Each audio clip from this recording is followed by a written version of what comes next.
And I know the Lord will bless us. Hallelujah. Na kuendelea, lakini niruhusu niangazie wewe mstari wa 22. Nasema a little one shall become 1,000 and a small one a strong nation. I the Lord hasten it in his time.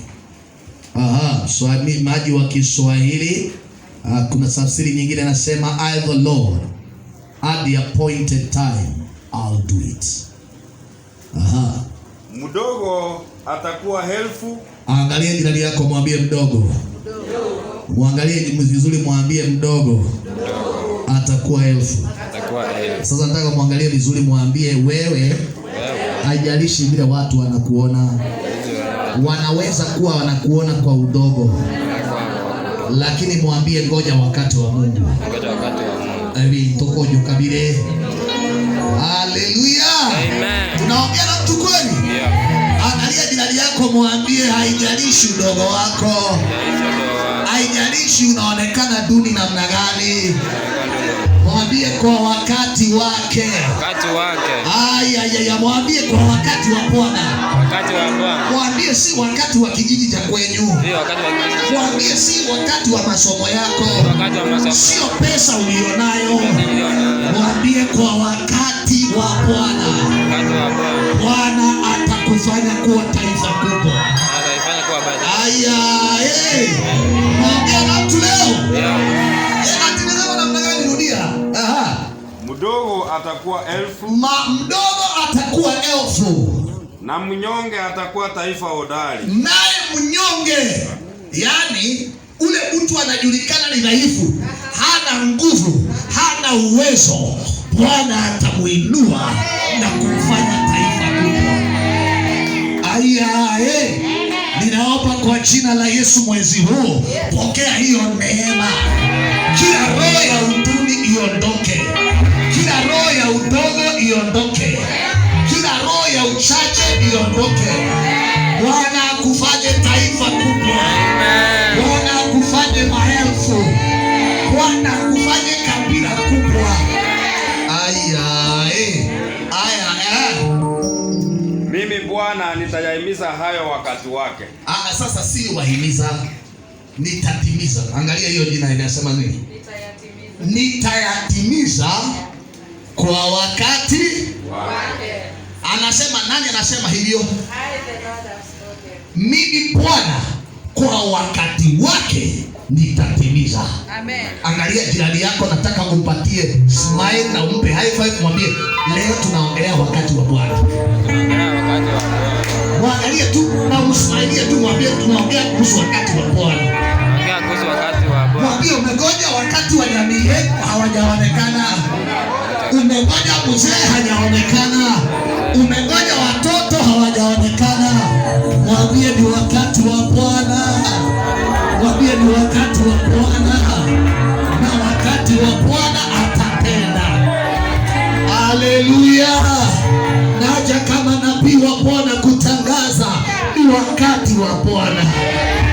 Haijalishi umepigana namna gani, kama umewekwa chini mahali huko, nimekuja kukuambia kama mtu wa Bwana, usiendelee kukaagaa hapo.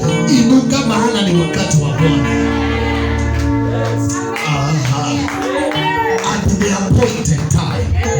The Lord says, at my appointed time. Amen. Neketi ni kuonyesha mtu aliyetembelewa at the appointed time. Hallelujah. Amen. Kitabu cha Marko, the book of Mark. I will read some views of us there. Mark chapter 10, verse 46. Mark chapter number 10, verse 46 to verse, I think you can go to verse 51. Kitabu hicho cha Marko sura yake ya 10 mstari wake wa 46. nitumie tu tafsiri yangu, msomaji wa Kiswahili anapojiandaa. And they came to Jericho, and as he went out of Jericho with his disciples, and a great number of people, blind Bartimaeus, the son of Timaeus, sat by the highway side begging. And when he heard that it was Jesus of Nazareth, he began to cry out and say, Jesus, thou son of David, have mercy on me. And many charged him that he should hold his peace. But he cried the more a great deal, thou son of David, have mercy on me. And Jesus stood still and commanded him to be called. And they called the blind man, saying unto him, Be of good comfort, rise, he calleth thee. And casting away his garment, rose and came to Jesus. And Jesus answered and said unto him, What wilt thou that I should do unto thee? The blind man said unto him, Lord, that I might receive my sight. And Jesus said unto him, Go thy way, thy faith has made thee whole. And immediately he received his sight and followed Jesus in the way. Msomaji wa Kiswahili. Wakafika Yeriko, hata alipokuwa akishika njia kutoka Yeriko. Wakafika wapi? Yeriko. Pamoja na wanafunzi wake na mkutano mkubwa, mwana wa Timaeus. Pamoja, huyu ni Yesu ako na wanafunzi wake. Tunaelewa? Ako na wanafunzi wake. Na sasa wao wamefika wapi? Yeriko. Na wanapofika pale Yeriko, kukawa na kusanyiko la watu. Na hapo miongoni mwao, maandiko yanasema namna gani? Kulikuwa na nani? Mwana wa Bartimayo, yule muombaji kipofu. Sasa nataka ushike vizuri. Hapo palikuwa na mtu aliyeitwa Bartimayo. Bartimayo alikuwa ni muombaji kipofu. Maandiko yanasema kwamba alikuwa ni muombaji kipofu, kumaanisha alitegemea kuombaomba. Bwana asifiwe sana. Haleluya. Na usisahau mtu huyu ni kipofu, ana macho lakini hayaoni. Amen. Bwana asifiwe sana. Ana maumbile ya mwanadamu kawaida, ana sehemu ya macho, lakini hale macho aliyokuwa nayo hayana uwezo wa kuona, na kwa hivyo maandiko yanamuita muombaji kipofu. Bwana asifiwe sana. Nataka ushike haya maneno kabisa. Alikuwa muombaji kipofu. Bwana asifiwe sana. Alikuwa ameketi kando ya njia. Alikuwa ameketi kando ya njia. Naye aliposikia ya kwamba ni Yesu Mnazareti, naye aliposikia, angalia jirani yako, mwambie hata kama alikuwa kipofu, alikuwa na uwezo wa kusikia. Alikuwa na uwezo wa kusikia. Alafu mwangalie jirani yako, mwambie haijalishi mahali upo. Haijalishi mahali upo. Mwambie mahali upo Bwana anashuka kukutembelea. Bwana anashuka kukutembelea. Haleluya. Amen. Sasa alikuwa pale njiani, akasikia habari za Yesu. Bwana asifiwe sana.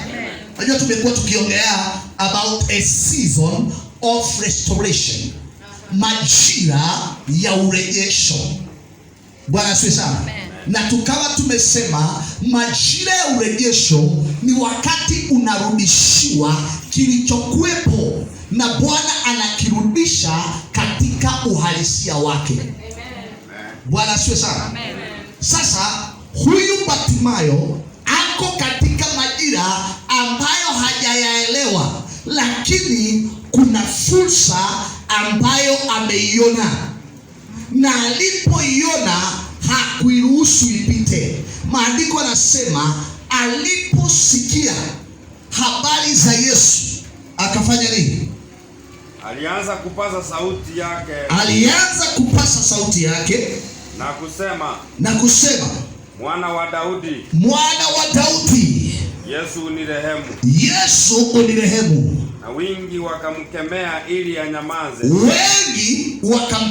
Sasa nataka uelewe hapa, ana shida, ni kipofu, ni muombaji, lakini sasa anahitaji zaidi ya kile wanadamu walikuwa wanampatia. Na anajua ni wapi pa kupata. Sasa nisikize, anaelewa wanadamu hawa wamekuwa naye, wamekuwa wakimsaidia, lakini hawajabadilisha maisha yake. Lakini amesikia habari ya mwanaume wa wanaume ambaye ukikutana naye anabadilisha maisha, ambaye ukipatana naye historia yako inabadilika, ambaye ukipatana naye jamii yako inabadilika, ambaye ukipatana naye biashara yako inabadilika. Na sasa anahitaji huyo mwanaume wa wanaume, lakini maandiko anasema wakamwambia nyamaza. Wanamwambia namna gani? Nyamaza. Angalia jirani yako, muulize, umewahi ambiwa nyamaza? Unajifanya kimbelembele, umekuja juzi tu, unafanya ndio unajua kuomba vizuri. Wewe ndio unajua kutwanga maombi. Tulikuaga miaka ya 70 tulikuwa tunaomba. Wanakuambia nyama? Hii ni moto ya makarata. Nimekuja kukuambia kwa jina la Yesu, ile moto isizime. Ile moto isizime. Haleluya! Wacha waite makaratasi, lakini Bwana anashuka kukubadilishia maisha. Bwana anashuka kutenda mambo ya kitofauti. Bwana asiwe sana. Biblia inasema wakamwambia nyamaza, lakini alizidi kupaza sauti.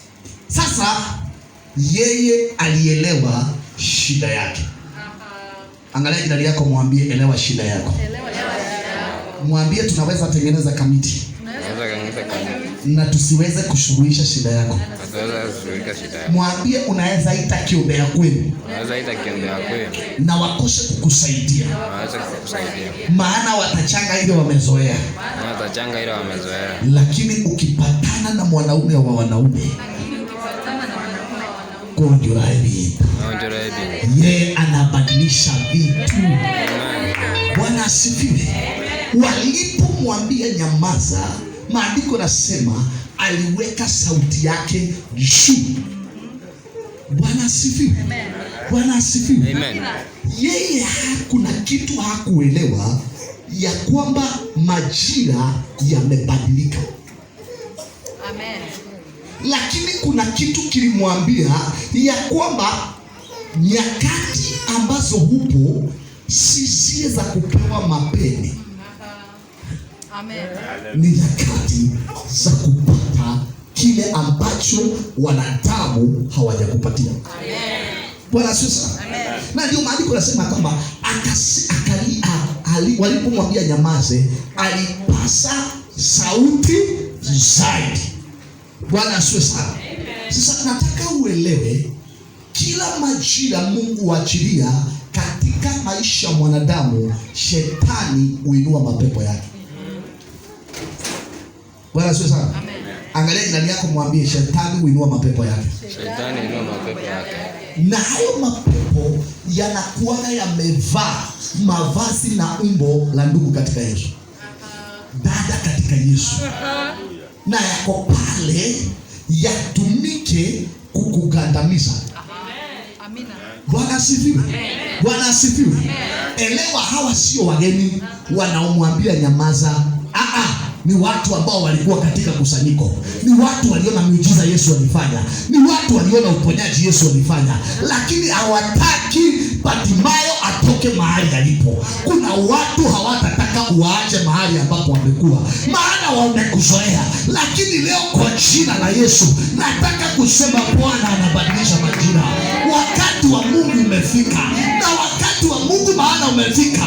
Lazima hali zangu zibadilike, lazima position yangu ibadilike, lazima hiyo jamii ibadilike, lazima wimbo wangu ubadilike, lazima msemo wangu ubadilike, kwa sababu ni wakati wa kutembelewa na Bwana. Bwana asifiwe sana. Praise the name of the Lord. Biblia inasema Bartimayo huyu alipoelewa his condition, alipoelewa hali yake, jambo la kwanza kutoka mahali ulipo, understand your condition. Angalia jirani yako, mwambie jijue vizuri. Mwambie jua hali zako.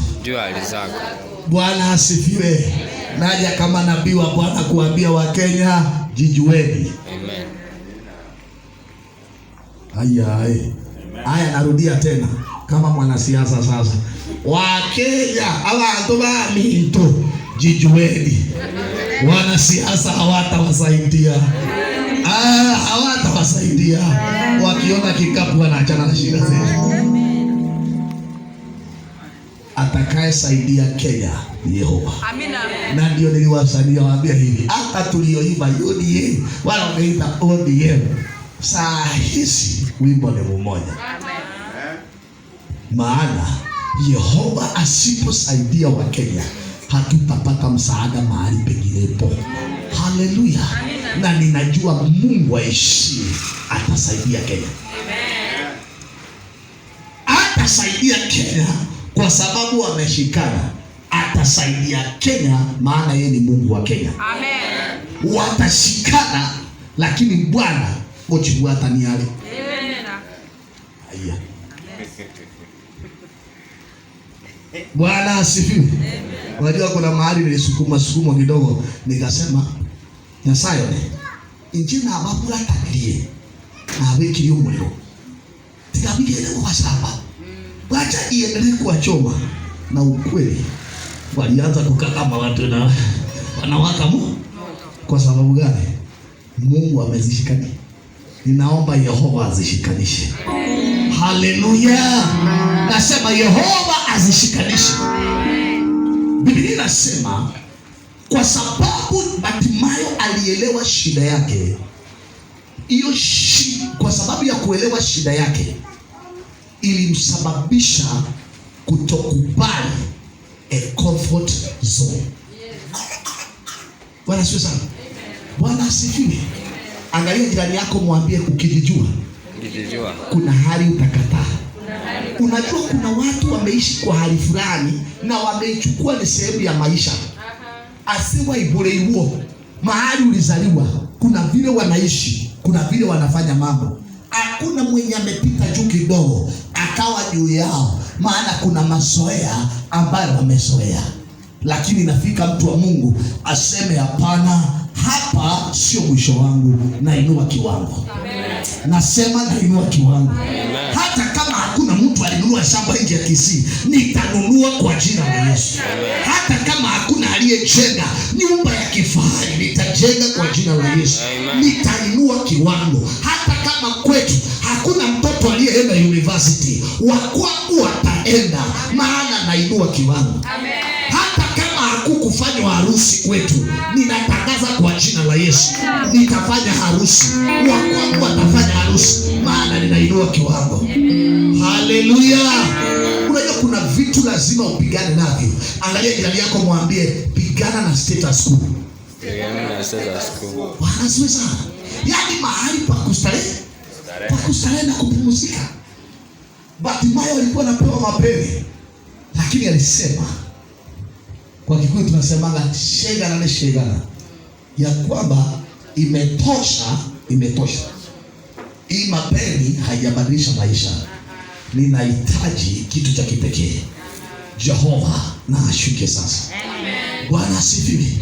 Biblia inasema Bartimayo alipoambiwa anyamaze, hawa watu waliokuwa namwambia anyamaze walimuona akiwa kipofu. Na uelewe, vipofu wakati ule ungemjua, maana walikuwa navaa mavazi ya kipekee ya vipofu. Mwenye ukoma alivaa mavazi ya wenye ukoma kujulikana. Amen. Kwa hivyo huyu Bartimayo kuna vazi ambalo alikuwa amevalishwa ambalo lilimuidentify na alijulikana. Akionekana tu kila mtu anaanza kutafuta mashini. Hebu natie bound. Iko minale haijiacha.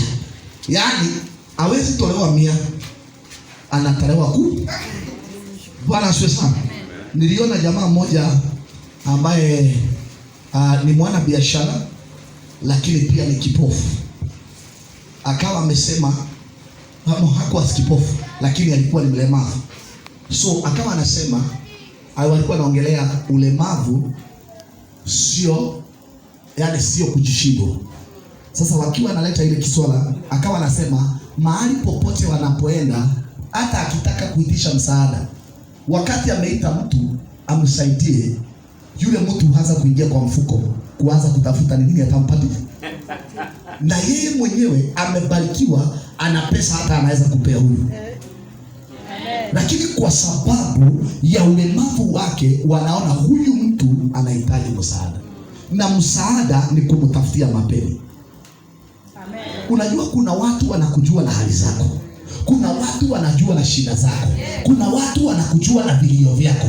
Kuna watu wanakujua na mahali ulitoka, na mahali uliolewa, mahali ulizaliwa, na wakikuona tu wanajua ni shida tu. Unawatafuta maana una shida. Lakini nisikize mpendwa, hatutawatafuta maana tuna shida. Tutawatafuta tukiwa na ushuhuda. Amen. Bartimayo alielewa shida yake. Na hawa watu wanapomwambia nyamaza, alisema sitanyamaza. Nitanyamaza namna gani wakati uponyaji wangu umekuja? Nitanyamaza namna gani wakati kutembelewa kwangu kumefika? Nitanyamaza namna gani na ni majira yangu ya kukumbukwa na Bwana. Amen. Unajua kuna wakati mmoja Yesu anaingia Yerusalemu, akiwa anaangalia Yerusalemu kwa mbali. Alipokuwa anaingia, Biblia inasema alipomwangalia mji wa Yerusalemu akalia. Akaulilia, akasema ole wako Yerusalemu, ungejua masaa ya kujiliwa kwako. Amen. Na kile kiletacho amani yako. Kilichofanya Yesu akaombolezea na kulilia Yerusalemu ni kwa sababu aliona ni wakati wa Yerusalemu kukumbukwa, lakini haijui majira yake, haitambui majira yake. Bwana asifiwe. Naomba Bwana afungue macho yako. Ninaomba Bwana afungue macho yako ya kiroho, afungue macho yako ya kimwili, uone fursa ambayo Bwana ameachilia. Amen. Bwana asifiwe. Bwana asifiwe. Bartimayo alielewa, akajua maandiko yanasema kwa wakati wake Bwana atafanya. Bwana asifiwe. Na sasa wakati ambapo wanamwambia nyamaza, yeye anasema sitanyamaza, I'll raise my voice. Biblia inasema akainua sauti yake akasema, Yesu mwana wa Daudi nihurumie. Bwana asifiwe. Angalia jirani yako, mtikize kidogo, mwambie jua kuitana. Mwambie yeye hana shida na masikio. Tuliambiwa wacha kuwekea maombi wakati. Unajua kuna watu hapa akiingia ni maombi ya passport. Uliza jirani yako, unaomba maombi ya passport? Maombi ya passport. Ile maombi mtu wako kwa kitanda anapiga brangiti anaiweka hapo, anaiweka kando. Alafu saa hiyo akiwa hapo anasema Nyasaye pata na akupa akili leo. Maambia ya leo. Angere litukuligia. Nyasaye tagite usizemi. Leo kugenda taraja. Obaleka wosi. Nayo Mungu. Asante ya Yesu. Nasema. Inaitwa maombi ya. Uliza jirani yako, unaomba maombi ya passport? Mwambie jirani yako, maombi ni mahusiano. Bwana asifiwe. Maombi ni mahusiano. Msipokuwa na mahusiano na Mungu, maombi yatakuwa ni ngumu. Bwana asifiwe sana. Amen. Bwana asifiwe. Amen. Nikichukua simu saa hii nianze kupigia mtu sijui, nikimwambia Mbuyole, maneno itakwisha, maana hatuna mahusiano. Lakini nikipigia Lilian, aya Mbuyole Lilian, ngaki ugendete abantu bao Mbuya bari mugaka ngaki ugendete. Yaani kuna mtiririko wa mawasiliano kwa sababu kuna mahusiano. Sasa maombi inakuwa wewe ni mgeni kwayo, maana hakuna mahusiano. Bwana asifiwe. Na ndio unaona watu wengi hutumia maombi kama fire extinguisher, sima moto. Wacha hasitwa. Angalia jirani yako, mwambie wachana na hiyo maombi ya passport. Mwambie zama kwa maombi. Zama kwa maombi. Bwana asifiwe. Amen. Unajua saa hii ni kuambia ukweli na si upendeleo, naongea kama mchungaji. Kuna mtu anaweza nipigia simu, kwanza nikae chini nisikize na nimwambie mahali huko simama, uko mahali tunaweza omba, funga macho tuombe na wewe. Unanielewa? Kuna wengine anapigia maombi, anapigia pastor, niombe. Namwambia tutaomba na wewe. Taendelea kukuombe. Nitasimama na wewe kwa maana mimi sitaki kutumika kama muhuri. Sasa kama uombi shida zako unataka mimi mwenyewe nikubebe, nikupeleke na niko na sakwa. Mimi nitasimama na wewe wakati umesimama. Amen. Amina. Amina. Bwana asifiwe. Bwana asifiwe. Amen. Sasa mahusiano huleta mawasiliano. Yes. Naongea mtu. Sasa kile kilisababisha Bartimayo kuendelea kuita zaidi ni kwa sababu alijua kutegemea na jinsi atakavyosisitiza na kuitisha msaada ndiye atakayopokea. Lakini hao wengine walimwambia namna gani? Nyamaza. Bwana asifiwe sana. Sasa nataka uelewe hivi. Wakati Bwana amekusudia kutenda jambo, kuna watu watajaribu kukuleta chini. Kuna watu watajaribu kukuambia hautaweza. Haujawahi sikia wale watu wanakuambia, "Wasoile nyongo." Kwenye alole. Umeingia kwa ndoa, utatoboa. Yaani hata kabla hujaanza ameona ukivia. Bwana asifiwe sana. Wacha kwanza asikie una kashida kidogo kwa ndoa. Anasema anaanza kupigana makofi. Vya chakile kwa msahaba. Vimeanza kumcho. Tulimwa wewe na pepo kutoka kuzimu unafanana. Yaani kwa sababu ndoa yako ilifeli, unataka ya wengine ifeli. Ushindwe na ushindwe mfululizo. Ndoa itasimama kwa jina la Yesu. Biashara itasimama kwa jina la Yesu. That's why ukija kwangu ninakupa matumaini. Hata saa ile naona hakuna matumaini. Bwana asifiwe sana. Amen. Maana hata hiyo kijiti ambayo inatoa moshi nitaituliza mpaka iwange moto. Amen. Bwana asifiwe. Haleluya. Angalia jirani yako, mwambie usinyamaze. Usinyamaze. Mwite Yesu naye atashika. Sasa nisikie. Biblia inasema watu hao walipomwambia anyamaze, yeye alipasa sauti zaidi akimwambia Yesu nihurumie. Na alipopasa sauti zaidi, Biblia inasema Yesu akasimama. Angalia jirani yako, mwambie Yesu anaweza simama. Yesu anaweza simama. Mwambie kuna wakati unaweza ita Mungu mpaka asimamishe shughuli zote za bingu. Maana kuna mtu ameitana. Haleluya. Haleluya. Unajua, sijui kama ni watu hawaelewani habari za Yesu. Maana Biblia inasema Yesu alifanya nini? Alisimama. Alisimama wima kwa sababu ya jamaa kipofu ambaye anaitana. Bwana asifiwe sana. Na aliposimama, kwa njia nyingine aliweka attention yote si kwa mkutano lakini kwa Bartimayo. Amen. Amen. Bwana asifiwe. Amen. Mimi nataka attention ya Yesu. Amina. Nataka attention ya Yesu. Unajua Yesu hupea watu attention kutegemea na vile umekuja. Angalia jirani yako, mwambie kutegemea na vile umekuja. Kutegemea vile umekuja. Mwanamke mmoja kahaba akamjia Yesu. Ana mafuta yanayonukia vizuri. Watu walikuwa wameitwa sapa.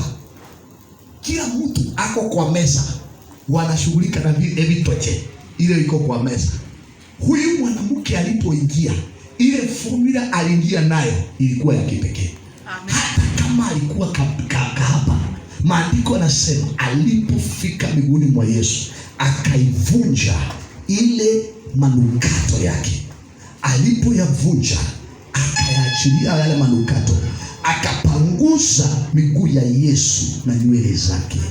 Alipokuwa napanguza, wale wanafunzi wa Yesu wakasema, "Omo, tuwe tamanye tena." Wewe ni nini? Ajui ni nani?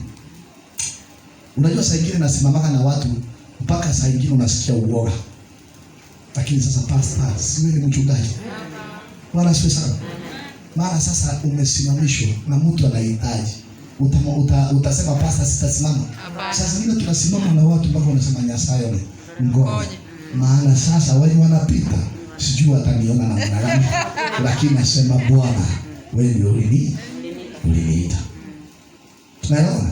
Sasa vile walianza kumhukumu Yesu, wanasema huyu hata kama angekuwa mwana wa Mungu angejua huyu ni nani. Lakini sasa attention aliyokuja nayo ilisimamisha biashara zote. Amina. Mungu anatafuta mtu atakayesimamisha biashara zote. Aseme hapana.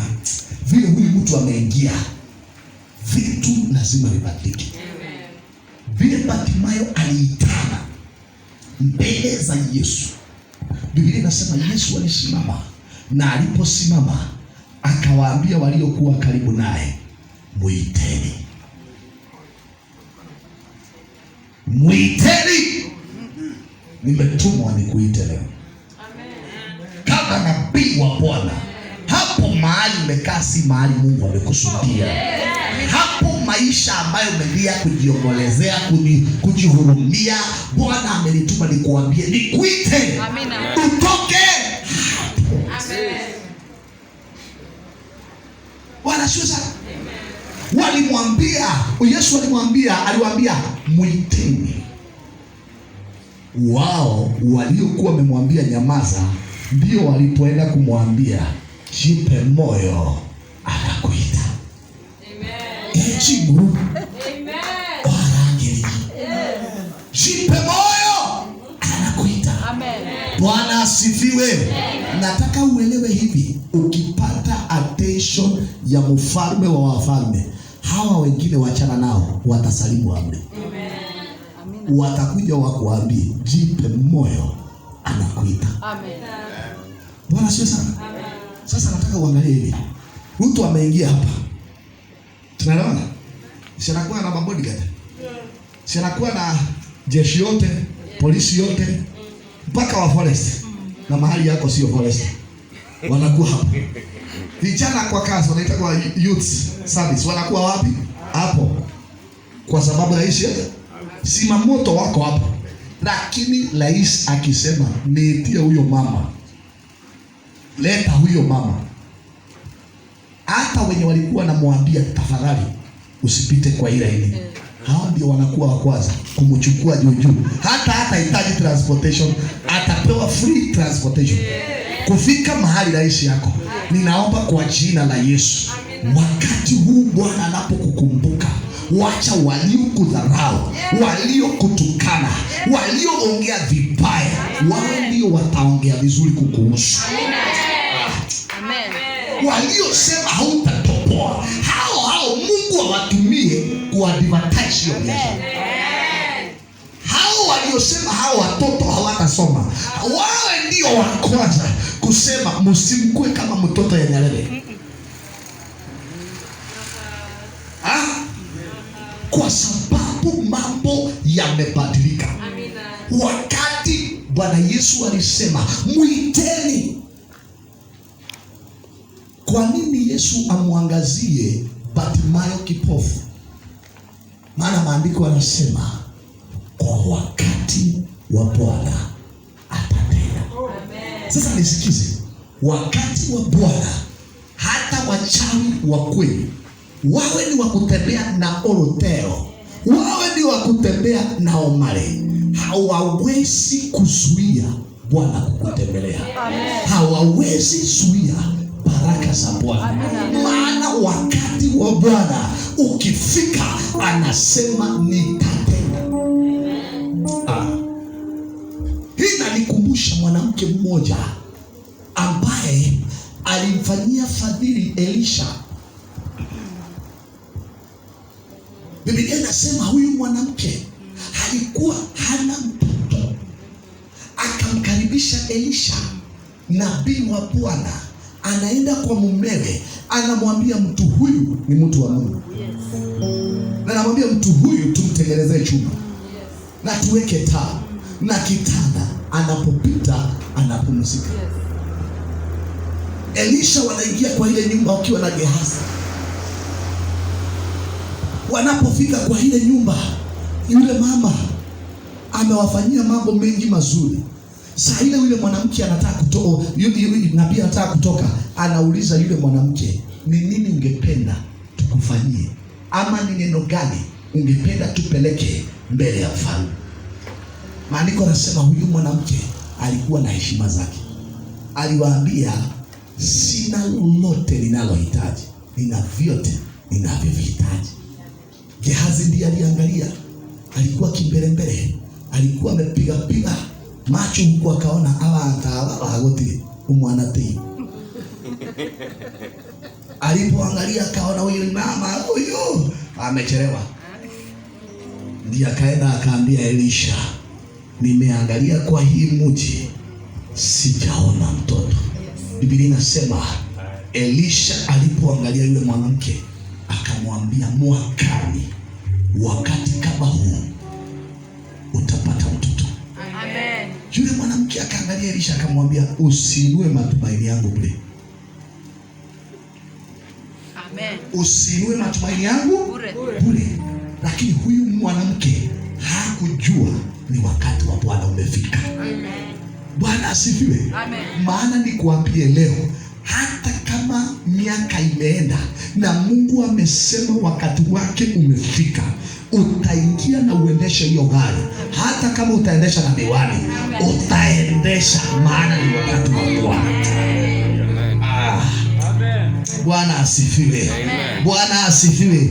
Niliona moto ingine inaitwa mattress ingine inauzwa pale town kwa duka fulani. Ati inauzwa 1,100 na kitu. Na mwanaume anaingia ndani, anasema hii ndio ninataka, na haijabeba usingizi. Yeah. Nikasikia mwingine anauliza 150 ununue mattress iko na usingizi. Nikaangalia nikasema kwa wakati wa Mungu ukifika atatenda.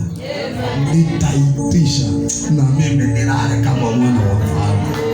Maana siendi hivi vitu haiko mbinguni.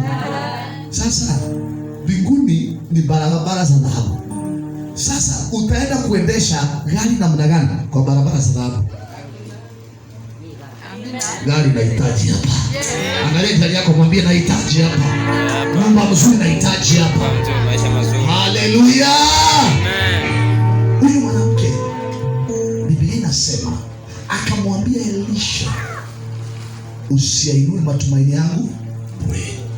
Biblia inasema baada ya muda yule mwanamke akapata ujauzito na akamzaa mtoto. Alipomzaa mtoto huyo akijana, wakati mmoja wakawa wameenda na baba yake shambani. Wakiwa wameenda shambani, yule mtoto akaanza kulia, akasema kichwa cha niuma, kichwa cha niuma. Wakati anapoletwa kwa mama yake alipomwangalia akaona huyu mtoto ni kuenda anaenda, akasema niandalieni farasi wangu ama punda wangu, niandalieni. Maana alijua kuna kitu ambacho kinaitwa wakati wa Mungu. Kile ambacho Mungu amekupa kwa wakati wake hauwezi nyang'anywa. Amen. Ninakuambia leo kile ambacho Mungu amekupatia, hata wakuje kama ile farmers, ile sausage ya Farmers Choice, yani amevaa nguo imeshikana na mwili na kanapita kama kabiti ka Sodoma, huyo mzee Mungu atamuhifadhi. Amen. Naongea na mtu leo, hauwezi kujunga yeye, lakini Mungu kama alikupatia ni wako, hakuna atakaye kunyemelea, hakuna atakaye kunyang'anya. Mungu atakutunza. Amen. Bwana asifiwe. Huyu mama akajua kuna mtu aliyetabiri kuhusu huyu mtoto, na kwa sababu ni wakati wa Mungu mimi kuwa na mtoto huyu, hata kama atakufa mimi lazima nirudishie mtoto yangu. Biblia inasema Elisha alipomuona yule mtoto akamtuma Gehazi. Gehazi akaenda, hakuna kitu kilifanyika. Wakati wa Mungu ukifika ni wakati wa kukumbukwa na Yohana. Haleluya. Bwana asifiwe. Amen. Biblia inasema mpaka ilipofika yule mwanamke akaenda kwa yule nabii. Alipoenda kwa yule nabii, Elisha kalala juu ya yule mtoto, pua kwa pua, jicho kwa jicho, yule mtoto akafufuka. Amen. Kilichotokana na Bwana hakiwezi kukufa.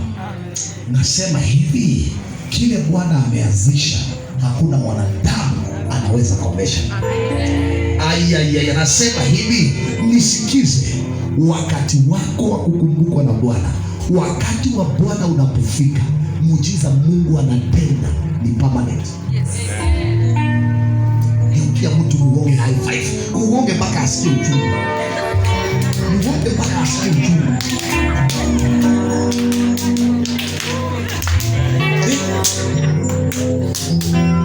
Mwambie kuna mahali umezoea sana, sina utoleni. Unajua yule mama alikuwa amezoea utasa mpaka akaona nisemea. Lakini ilipofika wakati wa Mungu alitolewa hapo. Amen. Ninasema kwa wakati wa Mungu, Mungu anakutoa. Ninasema huyu mwanamke alipoenda kwa Elisha akamrejeshea yule mtoto. Sasa kukawa na njaa katika nchi yao. Napomalizia, kukiwa na njaa, huyu mwanamke akatoka akaenda, mali yake ikachukuliwa. Sasa Elisha hayupo, mfalme ameita Gehazi. Sijui alipatana wapi na Gehazi,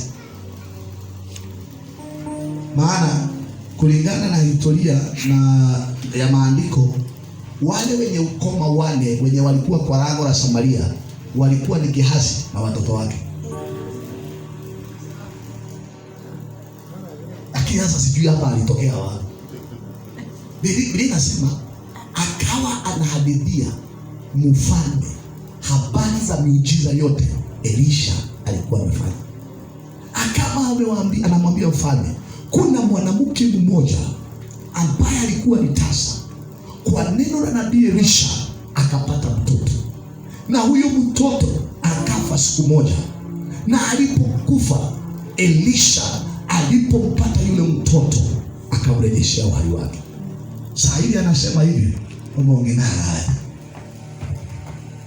Omoruofu mfalme, mali yangu, mashamba yangu walioteka ninaitaka, nyumba yangu mzuri walioichukua ninaitaka.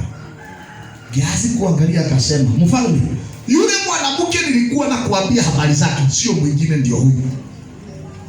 Yaani Mungu anakugatania vitu, anashikanisha mambo. Mfalme aliposikia huyu ndiye alitendewa muujiza, maandiko yanasema mfalme aliitana akasema, mwanamke huyu na arudishiwe mali yake yote, arudishiwe mashamba yake yote, arudishiwe nyumba yake yote. Kisha akasema, faida iliyotengenezwa kwa hiyo miaka 7 na apewe. Ninatangaza kwa jina la Yesu, kile ulichopoteza, maana ni wakati wa Mungu. Mungu anakurejeshea. Unarejeshewa hiyo afya, unarejeshewa amani ya hiyo jamii, unarejeshewa furaha ya watoto, unarejeshewa furaha hiyo biashara, unarejeshewa furaha ya hiyo ndoa, unarejeshewa furaha ya hiyo huduma, maana ni wakati wa Mungu.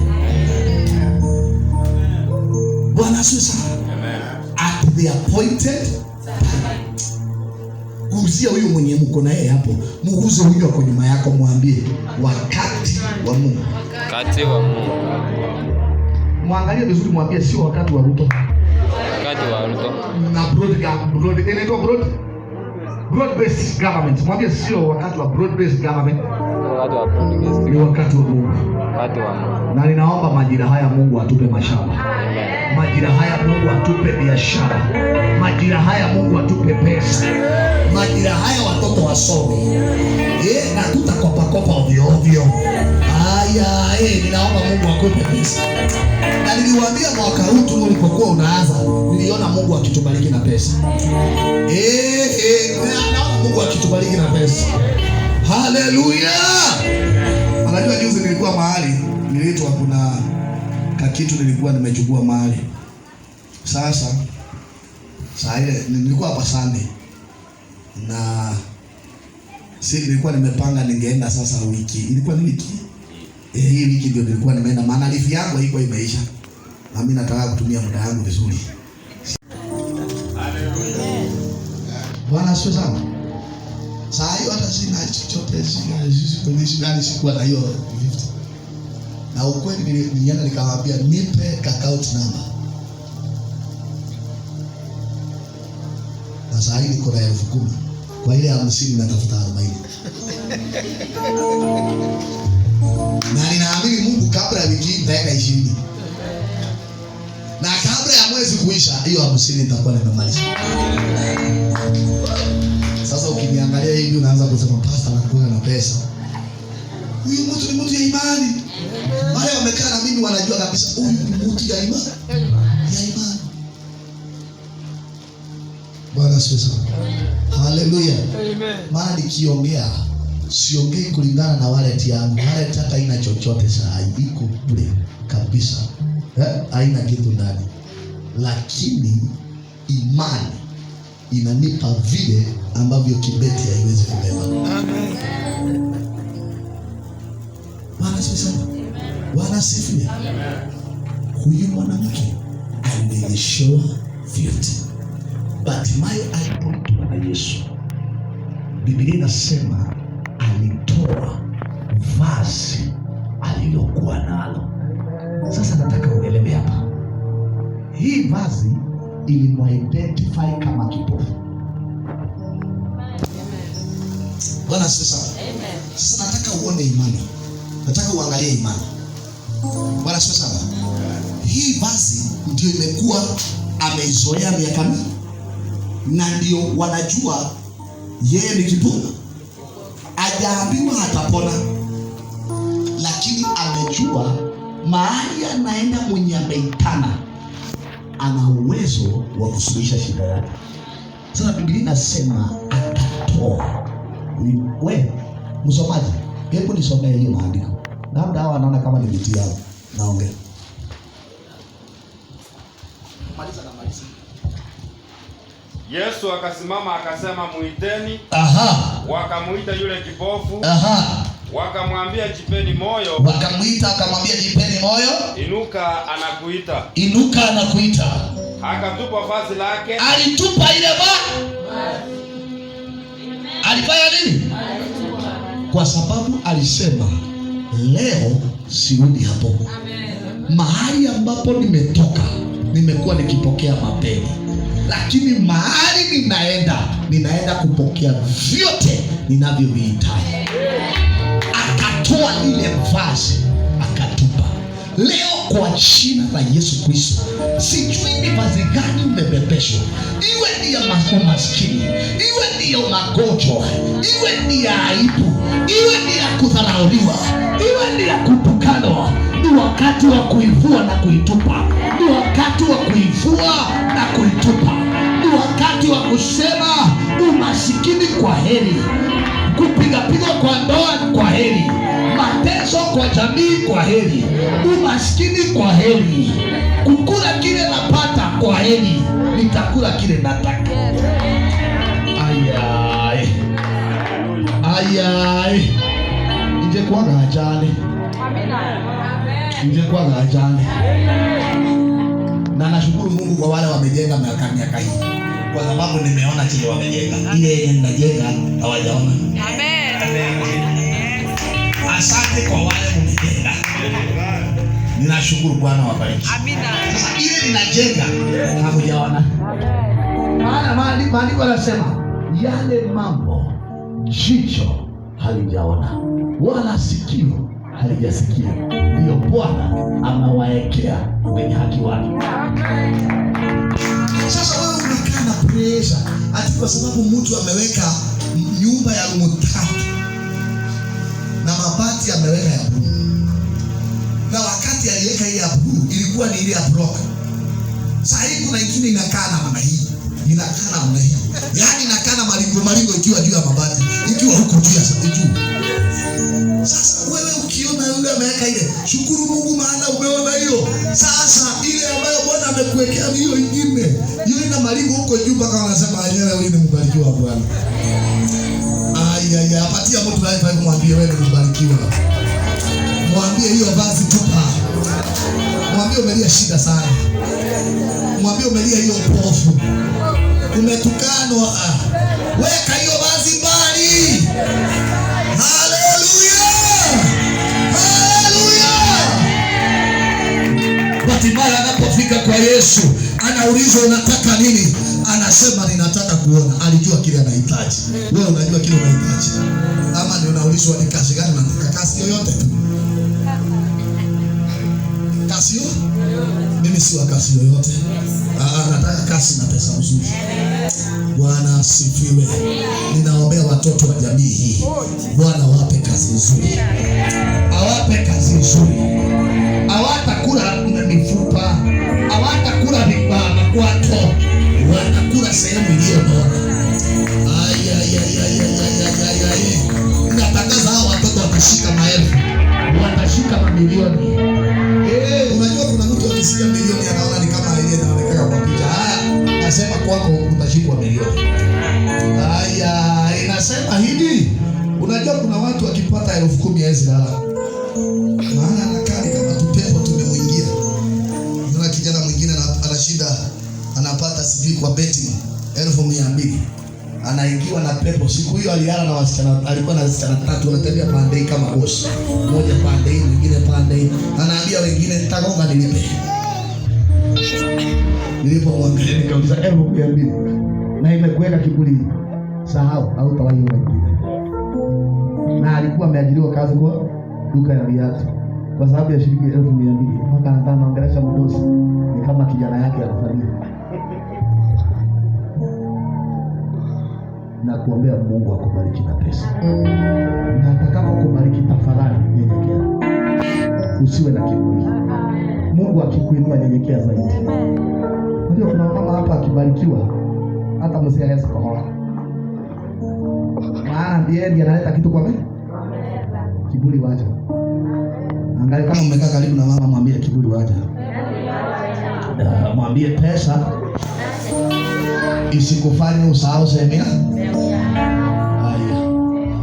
Bwana asifiwe sana.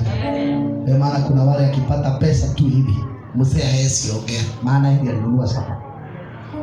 Umekula kwa huyo mzee miaka 20. Umeleta sapa mwezi mmoja. Na kiburi ndio hiyo, atiwezi lisha mwanaume. Ushindwe na ushindwe mfululizo. Bwana asifiwe. Ninaongea na mtu. Naongea na mtu. Hata kama Mungu atakubariki na pesa, nyenyekea kwa huyo mzee. Bwana asifiwe sana. Mimi naambiaga watu, huyo mzee hata kama hajui kuongea Kizungu, huyo mzee pia akona hiyo baraka hiyo mji. Hata ukienda kwenye, hata kama watu wa kwenye wako na mali na wako na nini, hawawezi bariki hao watoto. Baraka za hao watoto zimebebwa na huyo mzee. Unaongea na mtu? Yes. Bwana asifiwe sana. Amen. Na naambia hata wale watoto, wazee labda wazazi wao walevi, wametoka jamii ambazo watu hawajamjua Mungu. Usiwahi dharau huyo mzee. Hata kama anakula kichenge, ananuka. Hata akikuja tu aseme tiganya sai, sasa na saa hiyo kichenge inakuchapa kwa uso. Mwasema amen. Maana huyo mzee ndiye amebeba baraka zake. Bwana asifiwe sana. Niwaambie leo, hata ukiniita dadi, kuna baraka siwezi kukupa. Haleluya. Bwana asifiwe. Najua kuna kapepo kameingia watu wa kiroho na ujinga fulani. Ati mtu anaweza dharau mzazi wa kumzaa, lakini heshima yote aangushie kasisi, anamwaga heshima yote. Nilia rais ya kwamba unadharau baba na unadharau mama. Mpoka nitakupa ya kiroho na ya kimwili ni nyingi. Maana unaleta laana. Haleluya. Heshima uanza wapi? Huwezi kuja hapa ati mtu aje atumie Lilia na Yesu kasika. Ati Lilia na hapo yako hapa. Sabi anasema pasta. Alafu akifika kwa Julius anaitisha maji. Hata wewe unajua mahali natoka. Nilikuambia nikikuja kwako na mzee hawe hapo, mtaangalia umechinja kuku, umelipa sehemu gani, mzee amepewa gani, jaza yangu mtabadilishana, nimupee hiyo nichukue yake. Maana sitaki vita.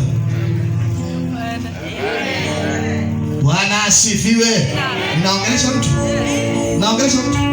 Na nikija kwako nipate ulikuwa umepika lunch na ni ya mzee, tafadhali nipe maji, nitakuwa nimebarikiwa. Huyo mzee acha akule hata nikiwa hapo. Inamaanisha anaheshimika. Amen. Hapa watu wamedhani nimeanza kuanguka. Hapana, sijaanguka. Sijaanguka.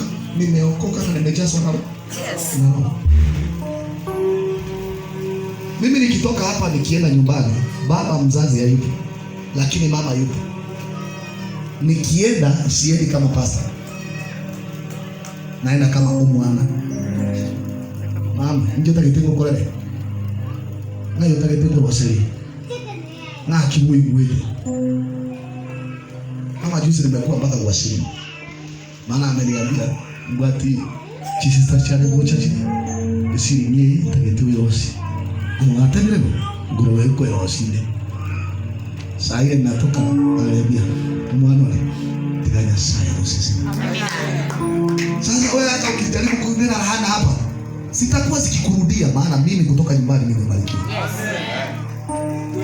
Maana baraka hutoka wapi? Huwezi kuja hapa utake baraka na kwenye umetafarana.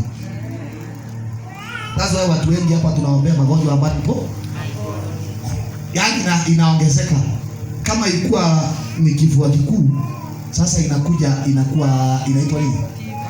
Inaitwa hata si kansa. Sasa kama ilikuwa ni TB inakuja asma. Zinashika, zinakuwa maneiba. Sikumalizia la. Maana baraka ilikosa wapi? Bwana asifiwe. Baraka itafutwe nyumbani. Haleluya. Najua kuna watoto hapo watanichukia. Lakini sasa unichukie, unipende, ukweli lazima nikwambie. Maana siko hapa nikwambie usikie vizuri. Niko hapa nikwambie vile unahitaji kusikia. Bwana asifiwe. Bwana sio sana. Bartimayo alivua ile vazi. Alipofika kwa Yesu, anaulizwa unataka nini? Anasema nataka kuona. Na kwa sababu tayari alikuwa ameandaa mazingira ya kupokea muujiza. Maana hangepokea muujiza akiwa na lile vazi la kipofu. Maana hata wakati amepona bado watu wangemwita kipofu. Maana bado amevaa mavazi ya kipofu. Lakini sasa aliandaa mazingira. Angalia jirani yako, mwambie andaa mazingira. Mwambie jifunze kuongea kama watu wakubwa. Maongezi ya kijiji wachana nayo. Nikubali ukawachana nayo. Chado hiyo ukawachana nayo. Ongea kama mtu amebarikiwa. Naongelea mtu ambaye anajua mahali anaenda. Anaongea shida tu. Chumi mbaya.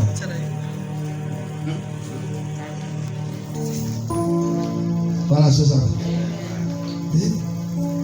Na hapana fanya kazi ni unafanya na wadogo. Leo kuna watu hapa wanafanya kazi ni kama alilazimishwa. Mdomo amevuta pande ile anaweza kusema naye anaweza kusema isiliza. Kasa manguliza imebondeka. Wewe ulikuwa umeponda.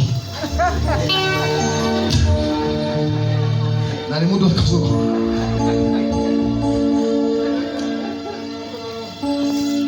Naongelesha watu juu ya lugha ya biashara. Nahitaji pokea kwa jina la Yesu. Ni hao watoto Mungu yaani wale watoto shetani aliwachukua. Unajua kuna watoto niliambia watu wengine hapa nikawaambia uko na mtoto lakini sio yule wako. Yaani watu msacha lakini sio yule yako. Ekerecha ya chete igasua imeomukana. Inajiita omugaka. Lakini ainuma ite umugaka uliokunyumete bunare anapenda Mungu. Ni mtu apendi ulevi. Ni mtu apendi anasa. Sasa huyu mwenye shetani ameleta ni kumwambia Mungu huyu sio ule ulinipa. Ngoa hiki kitu nirudishie mzee wangu. Naongea na mtu leo. Bwana sio sana. Kama ni mtoto naambia Mungu huyu sio ule ulinipa. Uzao wangu umebarikiwa. Na hapa hakukutoka mlevi. Kwa hivyo huyu ninang'oa kilichopandwa ndani yake. Ninamrejesha yule ambaye Bwana